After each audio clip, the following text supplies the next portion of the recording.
aquest senyor conseller d'Educació anar parlant amb la consellera anterior i el conseller actual per intentar buscar millores i les hem obtingut. I vostès han posat coses molt més concretes en aquests pressupostos. Per tant, poc legitimats ho estan, sense que la sessió. Mirin, alcalde, això que està dient té molt poca vergonya quan va ser vostè. Home, va. Doncs acaba així.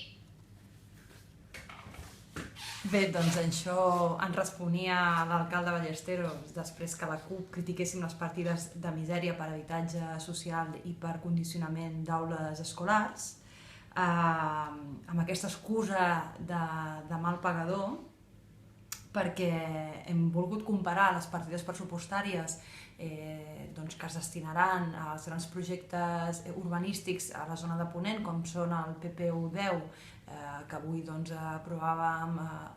aprovaven la licitació, l'execució del contracte d'obres per més de 18 milions d'euros, i a més tenim tots els milions d'euros que comporten les despeses d'infraestructures dels Jocs Mediterranis, com són els més de 14 milions que venen de la Generalitat i els més de 12 d'endeutament local que tenim.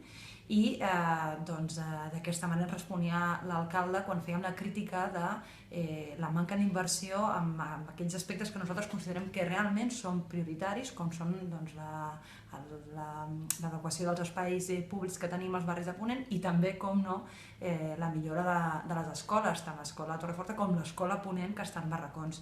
Alcalde Ballesteros, vostè ens pot tancar el micro al Saló de Plens, només faltaria, perquè ja ens ha deixat molt clar que allà qui mana és vostè, però encara no pot impedir-nos el nostre dret a rèplica mitjançant les xarxes socials.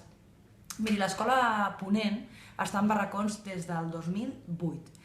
El 2008 m'agradaria recordar-li que eren els temps del tripartit, és a dir, el seu partit estava a la Generalitat, i m'agradaria recordar-li que també vostè ja havia entrat a governar la ciutat de Tarragona. Per tant, no ens vingui a dir avui que nosaltres no estem legitimats per parlar de l'escola Ponent quan ha tingut molts i molts anys per acabar amb la situació de barracons en què es troba aquesta escola. Però és que, a més, senyor Ballesteros, vam ser la CUP qui vam demanar al Parlament, qui vam demanar a la Generalitat que deixés d'invertir 14 milions d'euros per construir un palau d'esports en una ciutat on tenim escoles en barracons. I vam ser nosaltres qui vam dir que ens semblava vergonyós que es prioritzés els Jocs Mediterranis per davant d'altres necessitats com són l'educació o la sanitat. I és vostè qui ha demanat que la principal inversió a la nostra ciutat sigui per matèria de Jocs Mediterranis.